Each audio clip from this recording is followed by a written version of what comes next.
자, 12월 29일 목요일 정용실의 뉴스 브런치 문을 엽니다.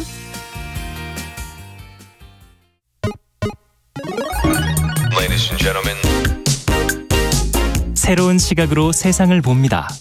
정용실의 뉴스 브런치 뉴스픽. 네, 정용실의 뉴스 브런치 항상 청취자 여러분들과 함께하고 있습니다. 오늘도 유튜브, 콩앱, 라디오로 들으시면서 의견 보내주시기 바랍니다. 자, 첫 코너 뉴스픽으로 시작합니다. 조성실 정치하는 엄마들 전 대표 어서 오십시오. 네, 반갑습니다. 네, 신보라 국민의힘 전 의원 오늘은 전화로 연결을 하겠습니다. 안녕하십니까? 네, 안녕하세요. 네. 자, 두 분과 함께 앞서 말씀드린 내용부터 오늘은 좀 점검을 해보도록 하죠. 이 스토킹 피해자 보호법 저희가 여러 번 방송을 했었는데 어제 이제 국회 본회의를 통과를 했습니다.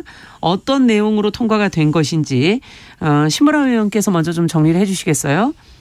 네, 정확한 제명은 스토킹 방지 및 피해자 보호 등에 관한 법률이고요. 네. 재석 의원 183명 만장일치로 의결이 됐고 공포 후 6개월 뒤부터 시행이 됩니다. 네. 스토킹 예방 방지와 피해자 보호 지원을 국가와 지자체 책무로 규정을 하고요.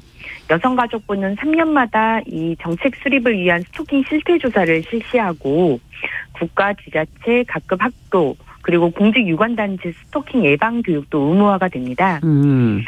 스토킹 방지법은 지원 피해자의 범위를 스토킹 범죄 피해자뿐만 아니라 스토킹 행위의 상대방까지로 넓혔는데요. 네. 스토킹 범죄의 정의가 지속성 또는 반복성이어야 성립이 됐는데 그렇죠. 이에 미치지 못하는 스토킹 행위의 경우에도 보호를 받을 수 있도록 하는 내용입니다. 네. 그리고 스토킹 범죄 행위를 당한 피해자들은 요청을 하면 근무지를 옮기거나 다른 피해자의 보호 조치도 받을 수가 있는데요. 예. 임시 고소 등의 주거를 포함해서 의료, 법률, 그다음에 취업, 취약 등의 지원을 받을 수 있는 법적 근거도 마련이 됐습니다. 또한 스토킹 피해 신고자에 대한 인사조치나 임금차별 등의 직장 내 불이익을 주는 것도 법적으로 금지가 되고요. 네. 신당역 사건 이후에 스토킹 범죄 대응 및 예방 강화를 위해서 수사기관의 장은 업무 담당자를 대상으로 필요한 교육을 실시하도록 하고요. 네. 공공부문에서의 직장 내 스토킹 방지를 위한 예방 지침 마련, 그리고 재발 방지 대책을 수립 시행하도록 보강이 됐습니다. 네. 이에 따라서 여가부는 말씀드린 그 피해자 보호 지원을 위해서 예산을 15억 원 신규로 확보를 했고요. 네. 관련한 피해 보호 시설 등을 마련하고 있습니다. 네. 자, 지금 법의 내용 가운데 이제 뭐 여러 가지가 있어서 다 저희가 볼 수는 없고 두 분께서 각각 좀 중요하게 보시는 부분, 이 부분은 좀 신경 써야 될 것 같다라는 부분이 있다면은 좀 짚어주시죠. 먼저 조 대표님께 좀 여쭤볼게요. 네, 이 스토킹 관련 처벌법이 도입된 이후에 네. 피해자 지원 법안이 동시에 입법이 되지 않아서 그 공백에 대한 우려들이 계속 있어 왔거든요. 네. 그래서 늦게라도 이렇게 관련된 법안이 만장일치로 통과된 것은 굉장히 환영할 만한 일이라고 생각합니다. 예. 이제 다만 스토킹 실태 조사를 3년마다 한 번씩 하도록 하고 있는데 이 관련된 주체가 여성가족부 장관으로 되어 있습니다. 그런데 현 정권에서는 여성가족부 폐지를 공식 입장으로 하고 있고 전철을 밟고 그렇죠. 있기 때문에 이게 관련해서 관련 업무들을 이제 부서별로 쪼개서 가져가겠다는 아니거든요. 예. 근데 그렇게 됐을 때 이 스토킹 처벌 및 혹은 피해자 지원 관련 법안들이 제대로 자리를 잡기도 전에 그 위상이나 그러니까 역할이 축소되지는 않을지 그 부분에 대한 이제 주목과 사후 조치들이 정확하게 필요해 보이고요. 네. 무엇보다 스토킹 예방 교육 관련된 부분에 대해서 근거 법안이 마련은 되었지만 정확한 조항을 보게 되시면 5조가 이제 스토킹 예방 교육에 관한 겁니다. 그런데 이제 관련해서 실시할 수 있다. 그래서 이제 관련한 예를 들면은 그런 뭐 경찰 조직이라든지 담당자의 경우는 의무적으로 관련 교육을 이수하도록 하고 있습니다. 예. 그러나 국가기관, 지방자치단체, 초중등교육법에 따른 각급 학교와 대통령령으로 정하는 공공단체의 장은 스토킹의 예방과 방지를 위하여 필요한 교육을 실시할 수 있다라고 규정함으로 인해서 이게 해야 한다와 있다는 굉장히 차이가 크거든요. 법적으로 크죠. 네, 그래서 관련된 예산도 지원할 수 있다라고 되어 있기 때문에 실질적으로 결과적으로 우리가 이 도입 자체에 대해서는 굉장히 환영하지만 도입이 됐는데 왜 작동을 안 하나요? 라고 해서 관련 자료들을 따져보다 보면 네. 근거 법안은 있지만 의무 규정이 강행 규정이 아니었기 때문에 결과적으로 현장에서 작동되지 않는 경우가 비일비재합니다. 그래서 이 부분에서 지금 어떻게 보면 첫 예산으로 15억을 지금 받아서 여성가족부에서 그렇죠. 이걸 지원을 하겠다는 건데 추가적으로 예산 지원이라든지 실제적인 작동이 가능하도록 하는 이제 강행력 있게 이것을 어떻게 유지해 갈 것인가가 좀 관건으로 보여집니다. 네, 규정 자체가 의무나 강제 규정이 아니기 때문에 얼마나 실효성이 있겠는가 하는 지적을 해주셨어요. 신보라 의원께서는 어떤 점을 주목하셨어요? 네, 우선 이제 법안 자체를 보시면 이제 성폭력이나 성매매, 가정폭력 그 보호법들이 가지고 있는 큰 틀의 조항들은 대부분 이제 반영이 됐습니다. 네. 그래서 국가 등의 책무, 그다음에 실태조사 및 예방 교육, 그다음에 피해자 등에 대한 불이익 조치 금지, 피해자 지원 시설의 설치 및 업무 범위, 그다음에 사법 경찰 관리 현장 출동 조사 이런 기본적인 조항들은 이제 다 포함이 되었고요. 네. 제가 좀 주목한 부분은 아까 설명 때도 말씀드리긴 했지만 스토킹 범죄 피해자뿐만이 아니라 행위의 상대자까지 포함해서 폭넓게 보호를 하게 됐다는 점. 네. 그래서 스토킹 범죄는 규정이 지속적으로 반복적으로 일어난 스토킹 행위라고 되어 있는데 실은 스토킹 행위는 한 번이라도 일어나도 행위잖아요. 스토킹이잖아요. 그렇죠. 그런 행위의 피해자들은 그 법의 어떤 피해 보호의 범위 안에 들어오지 못했었거든요. 그래서 이제 스토킹을 한 번이라도 인지하기만 하더라도 수사기관이나 피해자 보호시설 등의 신고만으로도 도움을 받을 수 있게 됐다는 점은 주목할 부분이고요. 네. 또한 피해자 입장에서 피해자가 좀 더 안전해질 수 있는 방안에 대한 조치들이 눈에 많이 띕니다. 예컨대 임시 고소를 마련을 해서 거주지가 특정돼 있을 경우에는 스토킹 그렇죠. 행위자들이 다시 오게 되잖아요. 네. 그래서 임시 고소를 마련을 해준다거나 직장의 근무지 등을 옮겨달라는 요청도 할 수 있고요. 아이가 있을 경우에는 아이의 학교를 옮기는 것에 대한 편의 지원도 가능하고요. 네. 직장을 옮기는 거나 뭐 근무지를 변경하는 데 따른 불이익 처우가 금지되어 있고 만약 이걸 위반하게 될 경우에는 사업주에 대한 3년 이하의 징역 또는 3천만 원 이하의 벌금에 처하도록 되어 있습니다. 처벌을 하겠다. 법정형을 부과한 것이죠. 그래서 불이익 대우를 하지 않도록 보장하고 있다는 점도 중요하게 주목할 부분이라고 봅니다. 네.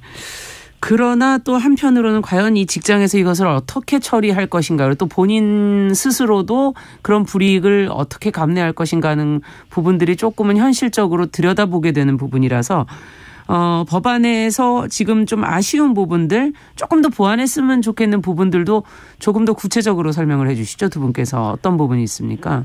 네, 저는 죄송합니다. 앞서 이제 설명드린 것처럼 스토킹 예방 교육이 사실은 전면적으로 실시가 돼야 결과적으로 이것과 관련해서 이게 문제라는 것을 좀 인지할 수가 있거든요. 스토킹이 범죄인 것을. 네. 그래서 이제 관련해서는 뭐 성평등 관련된 교육이라든지 가정폭력 관련 교육이라든지 이런 것과 통합적인 관점에서 이제 또 사실은 교육을 진행할 수 있다라고 각 건별로 교육을 받지 않더라도 이제 통합적으로 일괄해서 교육을 받을 수 있도록 해놓았습니다.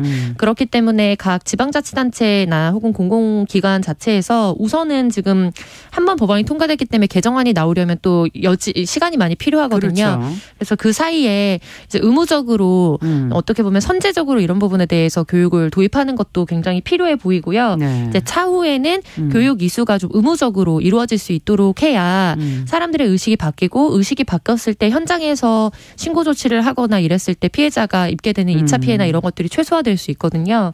그래서 신보라 의원님께서 말씀해 주신 부분이 제 6조인데 저도 이 부분은 굉장히 좀 고무적으로 봤고요. 6조의 내용. 피해자 등에 대한 불이익 조치의 금지 등 중에 좀 저는 주목해서 봤던 거는 피해자를 고용하고 있는 자가 피해자 요청이 있으면 업무 연락처 및 근무 장소의 변경과 배치 전환 등의 적절한 조치를 할 수 있다라고 되어 있습니다. 그래서 이제 해야 한다는 아니지만 그럼에도 불구하고 여지를 좀 만들었다는 점에서는 이전보다는 조금 한 단계 나아진 거거든요. 이거를 개인적으로 사법적인 문제가 생긴 어떤 정말 전적으로 개인적인 문제로 놔두지 않고 이것이 우리 사회나 조직 안에서 이 피해자를 같이 보호해야 한다라는 그렇죠. 관점을 설정했다는 점에서는 좀 고무적으로 보여집니다. 네. 그래서 지금 할 수 있다라고 되어 있는 어떤 이런 관련된 근거 법안들이 결과적으로 뭐 각 단위에서 이것을 직접적으로 한다면 문제가 안 되겠지만 이렇게 관심을 받을 때에만 반짝했다가 이후에 뭐 예산이나 이런 문제가 됐을 때는 후순위로 밀리는 경우가 많거든요. 그래서 이런 부분에 대해서 어떻게 그럼 이거를 사실상 강행 규범에 맞닿게 이거를 끌어갈 것인가 이 부분에 대한 좀 보완이 조금 더 필요해 보입니다. 예, 신보라 의원께서는 어떻게 보세요? 네, 저도 어쨌든 스토킹 범죄에 관한 심각성을 인지하는 것이 전 국민적으로도 굉장히 중요하고, 그렇죠. 그것과 관련한 어떤 국가 기관들의 역할도 굉장히 중요합니다. 예. 그래서 사법 경찰 관리로서의 역할을 하고 있는 경찰의 업무 담당자들의 인식, 그렇죠. 그리고 이제 대처 이런 것도 굉장히 중요하고, 그다음에 이제 스토킹 범죄들에 대한 법정형이 이제 선고될 때 이제 법원 판사들의 역할이 이제 굉장히 중요하다고 이제 보는데요. 네. 실은 그동안 우리가 성폭력 사건이나 스토킹 사건 등에서 법원 판결 중에 어떤 이 법률의 취지와 의미를 살리지 못한 판결이나 그렇죠. 법정형에 미치지 못한 판결을 볼 때가 많이 있었거든요. 네. 그래서 스토킹 문제 같은 경우도 사회적 심각성은 굉장히 크고 그 흉악성도 굉장히 도를 넘는데 그 가해자의 처벌 수준이 경미한 경우들을 많이 봅니다. 네. 대법원 자료에도 보시면 올해 9월 말까지 검거된 스토킹 피해자가 7,141명인데 이 중 3.6%만 구속이 됐고, 스토킹 처벌법 시행 이후에 선고된 1심 판결 중에 집행유예는 30%, 그다음에 벌금형이 16%, 공소기각은 11.2%고요. 징역형은 27%밖에 없었어요. 그래서 제가 봤을 때는 처벌이 정말 너무 미약하다 이런 생각이 드네요. 네. 네. 그래서 현장에서 사법경찰관리들이 피해자의 입장에서 조치를 취하고 응급조치를 취하고 보호하는 그런 측면에서 지금 이번 처리된 법률의 사건 담당자 등의 업무 관련자를 대상으로 한 교육은 실시하도록 되어 있거든요. 예. 하지만 이번에 심의 과정에서 법원에 대한 그 예방교육 실시 의무기관에서 법원은 배제가 됐습니다. 근데 이 부분은 조금 저는 아쉬운 부분인 것 그러네요. 같아요. 왜냐하면 네. 법원의 법관들이 스토킹 문제를 좀 제대로 인지하고 그렇죠. 이 스토킹 처벌 및 보호에 관한 법률의 취지를 제대로 이해하기 위해서라도 저는 법원의 관계자들, 법관들도 어떤 예방교육의 주체로서 포함돼야 돼, 대상으로서 포함돼야 되는 것 아닌가 하는 생각이 들었는데. 이건 또 양형을 내리는 부분에서도 또 그 양형위원회 네. 분들이라든지 이런 분들도 영향이 맞습니다. 있지 않겠습니까? 네. 네. 그래서 이 부분이 이 법률 심의 과정에서는 담당 기관의 반대로 무산이 됐다고 하는데 이 부분들은 추후에 좀 보완이 돼서라도 개정안에 포함이 돼야 되지 않을까 하는 그런 의견을 드립니다. 아, 그러네요. 정말 이렇게 조금 미세하고 사실은 놓칠 수 있는 부분이지만 사실은 영향력이 큰 부분들이 있어서 네. 법을 만들 때는 좀 더 섬세한 관심과 노력이 필요하지 않나 하는 생각이 들고, 국회가 사실은 그런 역할을 좀 더 면밀하게 해주면 좋겠다는 아쉬움도 들기도 하고요. 네.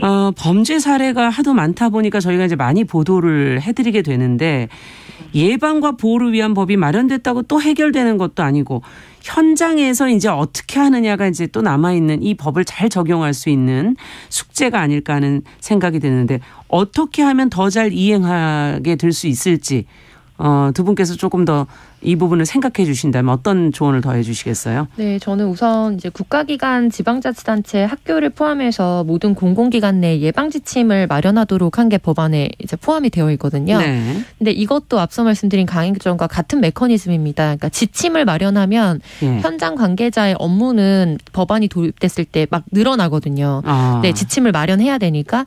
그런데 지침 자체로 서류에 묻혀져 있고 예방 지침으로서 역할을 못하게 됐을 때 이 법안이 도입됐으니까 우리 사회는 조금 더 나아졌을 거야 라고 모두가 안일하게 생각하는 순간 사후에 누가 뭐 살해를 당하고 이런 정말로 극악무도해서 모두가 충격을 받는 사건이 나고, 그 이후에 다시 어떻게 보면은 기자들이나 이런 관계자 시민단체에서 자료 요구를 하면은 지침이 그냥 정말 어떻게 보면 서류 칸에만 그대로 남겨져 있을 때가 되게 많거든요. 그래서 이번 법안이 저는 굉장히 의미는 있었다고 보지만 결과적으로 지침을 마련했을 때 각 지침이 어떻게 그 담당자들에게 혹은 거기에 구성되어 있는 구성원들에게 전달되게 할 것인가가 이 법안에는 아직 명시되어 있지는 않습니다. 그래서 학교를 대상으로 해서 예방 지침을 마련한다는 건 학교 구성원인 학생들 그리고 교직원 이런 모든 구성원들에게 이러한 문제의식을 정말 어떻게 보면 체화시키도록 하려고 하는 목적이잖아요. 예. 그런데 그 과정상의 어떤 매뉴얼이 없고 작동이 되지 않으면 예. 진짜 정말 무용지물이 되고 말거든요. 그럼요. 그리고 오히려 괜한 행정적 부담만 노드만 주게 네. 되는 일이 되어서 이런 부분에 있어서 그러면은 그 중간을 어떻게 우리가 채울 것인가에 대해서 이게 시행령이나 시행지침단에서 더 세밀하게 우리가 보완을 해나가야 될 부분이라고 보고요. 예. 6개월 내에 시행이 되도록 되어 있는데 시간이 얼마나 남지가 않았어요. 네, 그 부분에 있어서 또 종합적으로 우리가 사후에 이 부분이 빠졌다라는 얘기가 나오지 않도록 최대한 현장의 의견 청취나 이런 것들도 많이 들어야 할 것으로 보입니다. 그러면 이게 항상 법은 국회에서 이제 만들게 되는 네. 경우가 많고 네. 현실에서 이제 이 기관들이 수행을 할 때 네. 그것을 모니터링하고 네. 그걸 하는 것은 어느 기관에서 이 역할을 해야 할 것인가. 그래서 저는 가장 우려하는 부분은 사실 이제 스토킹 처벌법이나 피해자 지원 법안이야말로 여성가족부의 존재 의미를 가장 여실히 드러내주는 법안이거든요. 그러네요. 그런데 생각해 보시면 이제 부처가 폐지될 것을 너무 목전에 두고 있고 폐지 수순을 밟고 있는 상황에서 이 부처에서 시행령과 시행지침 단위를 또 준비해야 되는 상황입니다. 그래서 이게 국민들에게 보여질 때는 이제 국회에 이런 입법 성과가 있었다라고 보여지지만 사실 현장에서 이게 그렇죠. 지금 어디로 가야 될지 향방을 알지 못하는 상태에서 기존의 법안이나 시행령단이 준비되는 것과는 또 다른 동력, 굉장히 부족한 동력이 될 수밖에 없는 국면에 우리가 놓여 있거든요. 그래서 그 부분에 있어서도 여성 관련 폭력이나 이 문제를 어떤 위상을 가지고 가져갈 것인지에 대해서 계속해서 여가부 폐지를 철회하라는 시민사회 요구들이 있고요. 이 부분에 있어서는 저는 분명히 우리가 주목해야 하는 사안이라고 보고 있습니다. 이런 시행령과 지침으로 부족한 부분들을 채워야 하는데 현실에 적용할 수 있도록 네, 지금 그거를 동력이 부족한 상황이죠. 과연 어떻게 수행해 나갈 수 있을까. 이제 모든 법을 만들고 그걸 시행하는 데 있어서 항상 중요한 부분인 거군요. 자, 그러면 신보라 의원께서도 또 어떻게 해야 될까요? 네, 우선은 관련한 시행령을 준비하는 것도 중요하지만 네. 그리고 그것들을 현실적으로 잘 적용해내기 위해서는 예산 문제가 실은 굉장히 중요한데 네. 이번에 이제 보호시설과 같은 것들을 준비하기 위한 예산이 한 7% 정도 증액이 되기는 했습니다만 예. 이제 여성폭력과 관련한 피해자 보호시설에 비해서는 여전히 조금 시작 단계가 굉장히 좀 미약한 수준이기 때문에 관련해서 빠르게 확대될 수 있도록 예산 증액이 많이 필요할 것으로 보이고요. 네. 그다음에 두 번째로는 아무래도 이게 신당력 사건이 있은 이후에 이제 폭발적으로 그렇죠. 피해자 보호 법률이 필요하다는 인식이 더 얘기가 커졌죠. 다시 의제화됐고 네. 그렇게 함으로써 이 법률이 통과되어서인지 이 신당력 사건이 공공부문에서 일어난 사건이잖아요. 네. 그런 특수성이 있어서 공공부문에 대한 스토킹 예방 교육 부분이 많이 강화가 됐어요. 근데 사실 스토킹이라는 게 공공민간 부분을 가리지 않잖아요. 그렇죠. 이게 어디에 영역이 있습니까? 예, 그래서 전반적인 분야에서 좀 강화된 예방 교육 조치가 필요한 것 아니냐라고 하는 좀 생각을 더 갖게 되고요. 수사기관의 역할이 무엇보다 저는 중요하다고 생각을 하는데 지금 어쨌든 스토킹 행위가 발생하게 되면 그에 따른 신고에서 즉각적이고 적극적인 개입 그리고 또 성인지 감수성을 갖춘 수사관의 파견 또한 굉장히 중요합니다. 그럼요. 왜냐하면 그 현장에서 적절히 피해자와 가해자를 빠르게 분리하고 네. 혹은 몇 개의 조치들을 취할 수 있는데 긴급 응급 조치를 취할 건지 잠정 조치를 취할 것인지 이런 것에 대한 판단이 맞아요. 사법 경찰 관리에게 거의 위임되어 있거든요. 예. 그래서 피해자가 가장 안전할 수 있는 방법에 대해서 제대로 적시에 판단할 수 있도록 하는 그 수사관들에 대한 교육과 성인지 감수성 훈련 이런 것들이 또 제대로 이행될 수 있도록 했으면 좋겠습니다. 네, 현장에 적용되는 데는 그 한 사람 한 사람의 의식과 네. 인식과 교육이 어떻게 되어 있느냐가 상당히 중요하다는 얘기를 또 지적을 해 주셨습니다. 자, 앞으로 저희가 6개월 남아 있으니까 이제 시행되기 전까지 어떻게 보완이 또 필요할지 조금 더 얘기를 또 해보도록 하죠. 네. 자, 두 번째 뉴스로 가보겠습니다. 서울 동대문구가 무료급식소 바퍼 측의 무허가 시설을 증축했다면서 지금 이제 결론이 났군요. 이 뉴스를 저희가 전해드린 지가 꽤 된 것 같은데 2억 8천여만 원의 건축 이행 강제금을 부과를 했다고 합니다. 자, 어떻게 돼서 이런 상황까지 가게 된 것인지 자, 조 대표님께서 좀 정리를 해 주시면 네. 저희가 이 문제를 한번 좀 들여다보죠. 네, 수십 년간 노숙인 이제 식사 제공 사역을 해온 것으로 알려져 있는 네. 다일복지재단과 또 동대문 구청 간에 큰 이제 갈등이 일고 있어서 주목을 받고 있습니다. 네. 이 관련된 거는 전 구청장과의 사이에서부터 시작되는데요. 이게 아무래도 공공에서 미처 하지 못하는 영역에 대한 사회복지를 계속해서 수십 년간 감당해 왔기 때문에 관련된 이제 증축과 관련해서 전 구청장이 공개 증축 지시를 내렸고 관련해서 구청 공무원들이 묵인했기 때문에 이러한 행정 행위에 기반해서 증축을 했다. 그리고 실질적으로 지금 방문하시는 분들을 수용하기 위해선 증축이 불가피했다는 것이 다일복지재단 측의 주장인데 네. 이와 관련해서 새로 이제 부임하게 된 구청장의 경우에는 이것이 무단 증축에 해당한다라고 하면서 관련해서 건축물 시정 명령을 내리고 강제 철거를 하겠다는 의지를 내비친 바 있었습니다. 예. 네, 그런데 결과적으로 바로 철거할 수는 없기 때문에 내년 1월 11일까지 약 3억이 좀 못 미치는 2억 8,300만 원 정도의 이행 강제금을 내도록 하고 있고요. 이와 관련해서 그럼 강제 철거는 안 한다는 얘기인가요? 네, 그래서 우선은 이행 강제금을 내라고 하고 있고 관련해서 이행 강제금을 내기에 경제적으로 좀 부담하기 어려운 금액이기 때문에 이와 관련된 논란은 계속해서 좀 지속될 것으로 보이는데요.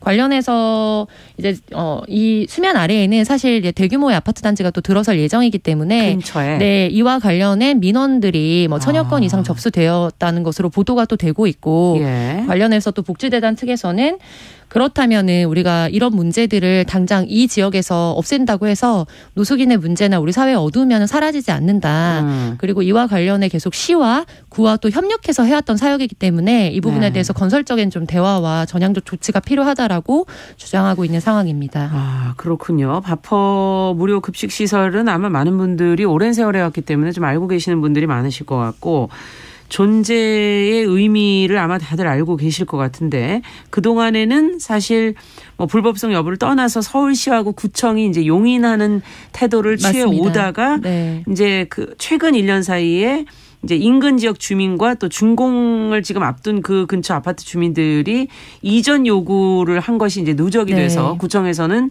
이 문제를 가지고 이제 나서기로 했다라는 것이 이제 얘기인데 어떻게 봐야 될까요? 이 문제를 어떤 문제부터 좀 들여다볼까요?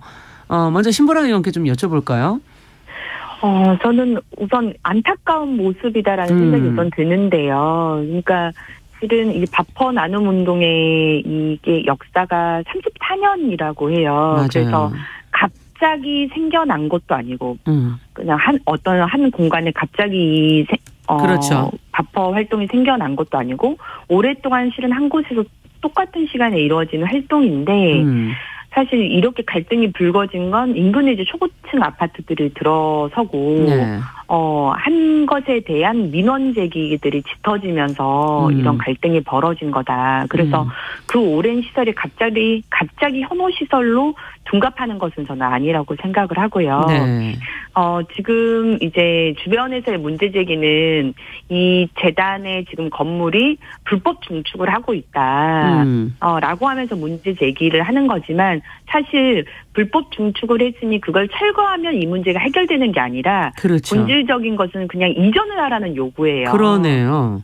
이전 요구군요. 결국은. 이거는 이것이 불법이기 때문에 알겠습니다.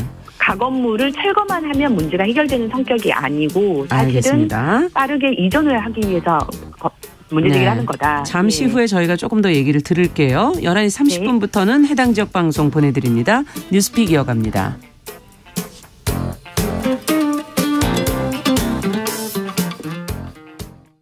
지금 시각은 11시 30분입니다.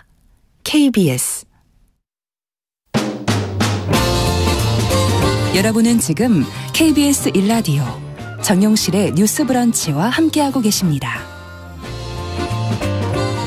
네, 뉴스픽 저희 철거 위기에 놓인 다율복지재단의 바퍼 무료 급식소의 상황. 자, 이 문제를 어떻게 들여다보고 과연 해결해야 될지 저희 같이 고민해보고 있습니다. 지금 신보라 의원께서 이것을 불법 증축, 불법성의 문제라기보다는 그 이면을 더 들어가서 보면 이전 요구다. 결국 이것을 혐오시설로 바라보면서 이전을 원하는 이전 요구가 있는 것이다라는 얘기를 지금 지적을 해 주셨는데 이거를 어떻게 보세요? 그래서 이전 요구를 들어야 된다고 생각하십니까? 어떻게 보십니까?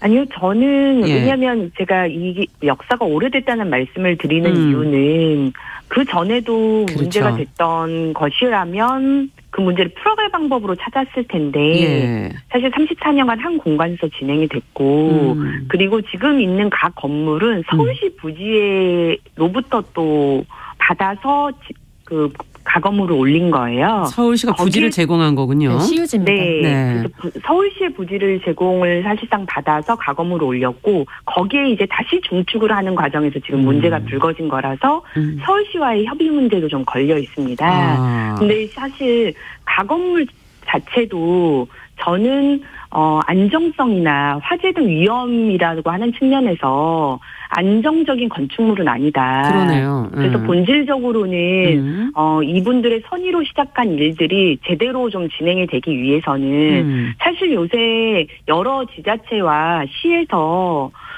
이런 사회적 공익을 위해 활동하는 단체들이나 기관들에 대해서는 네. 그 무상으로 부지나 아니면 공간들을 임대해주는 일들이 굉장히 많거든요. 그래요? 네. 그런 방법으로 일을 원만하게 해결할 수 있는 방법은 없는 것인가.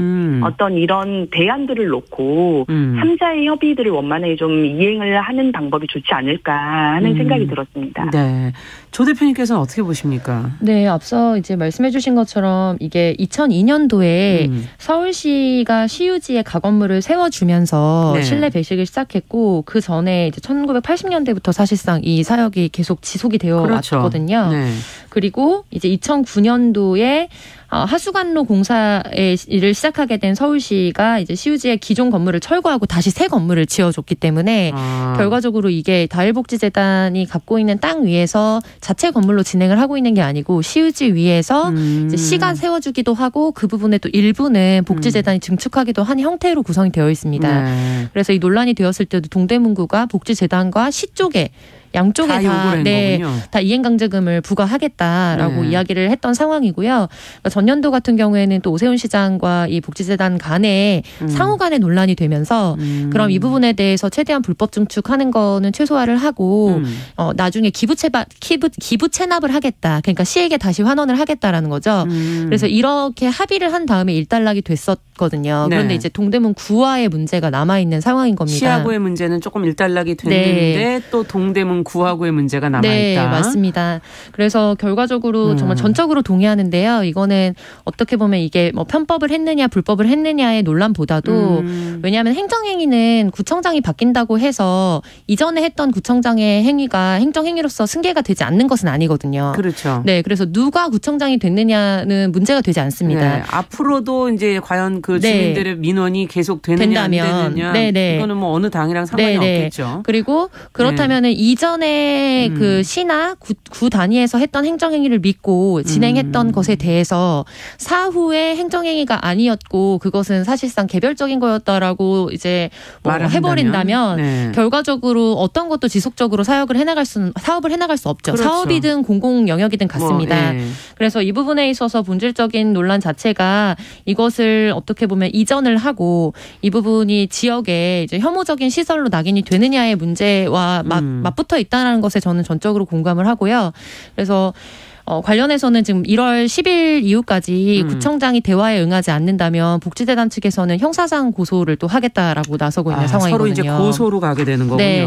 그래서 법정으로 가져가서 이것과 관련된 논란이 계속될 것으로 보이고 그렇게 되면 또 행정소송이나 이런 부분으로까지 비화될 전망으로 보입니다. 자, 소송이 시작이 되면은 사실 대화가 점점 더 어려워지는데 지금 서울시 동대문구청 그리고 바퍼 3자 간에 일단 서로 간에 뭔가가 대화를 통해서 이 문제를 좀 풀어가야 되지 않을까. 아까 신보라 의원께서도 여러 가지 다른 방법들을 통해 좀 풀어야 되지 않겠느냐라고 얘기를 해 주셨어요. 풀어갈 방법을 그러면 두 분께서는 어떻게 보시는지 신보라 의원께 먼저 좀 여쭤볼까요?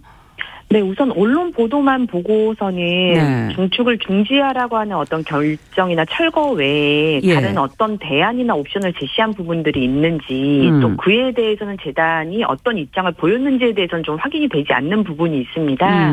다만 제가 생각했을 때는 어쨌든 지금 가건물 형태가 안전이나 뭐 여러 화재 등에서 취약한 구조이기 때문에 네. 장기적으로 유지할 수 없는 구조라고 보고 예. 어떤 안정적인 부지와 공간의 마련 그리고 좋은 사회적 의미를 살리는 방향에서 3자 간의 협의를 좀 이뤄냈으면 좋겠다라는 말씀을 드립니다. 네.